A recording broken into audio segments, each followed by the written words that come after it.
You're not Tim. I know. I know. I'm mini Tim. You're mini Tim. You're not so mini. It will rotate. You're here because Daddy's sick. He's been sick for like 4 days. And I really pray none of the rest of us get it because we're all trapped in the house because it's snowing outside for days and days and days and days and days, and it's freezing and it's ridiculous. It's still snowing right now. It is. It's a little ridiculous. So I have Xander, our 14-year-old, and he's going to answer some questions about marriage. Yes. You ready? I'm going to interview you. Yep. You ready? Yep. Okay. What do you think about marriage? What is your opinion on marriage? I think it's something that comes after you date somebody. That would be a good thing. Not necessarily what it is. Like, what do you think about it? Like, is it a good thing? I think it's a commitment that it's like you need to stick to. Yeah. You need to stick to this.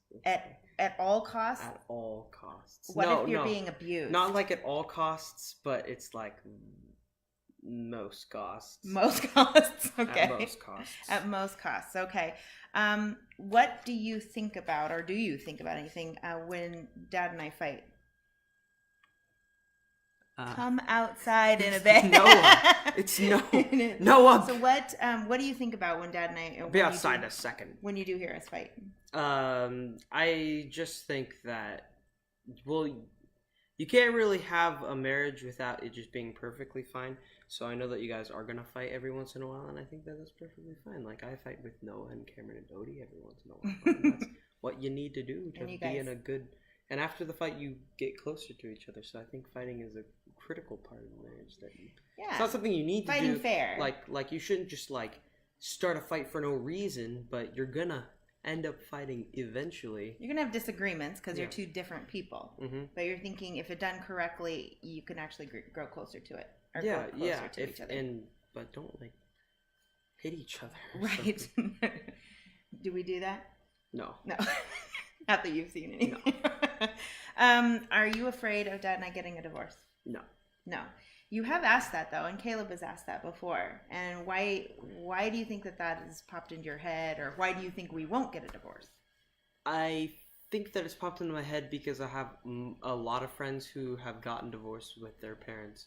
Their parents have gotten divorces before, and I'm just like, oh no, parents are next. But I don't think really. But I trust you when you say that you weren't. Well, it's commitment, like you said. Do you like it when Dad and I are affectionate around you guys?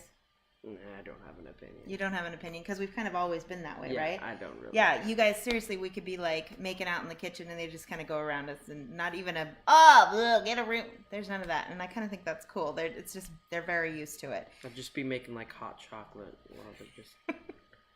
We're off in the corner, up against a cabinet or something. I don't know.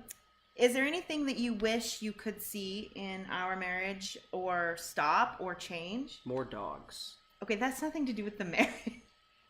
We've tried additional animals, and you've told me 1 dog and 1 cat is perfect. Yeah, but look at that one. I know, that's a cute one over there. Okay, will our marriage affect your marriage?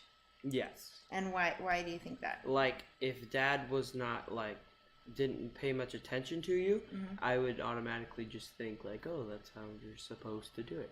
But if you show like what you're supposed to do in a marriage, then I go, yeah, that's what you're supposed to do. Do you think all kids are looking at their parents all the time and how they react and how they behave in their marriage, and they think either I want that or I want nothing away from that, or... I think that they're always, even if they say that they don't want to like interact with that at all, it's still gonna affect them in some way.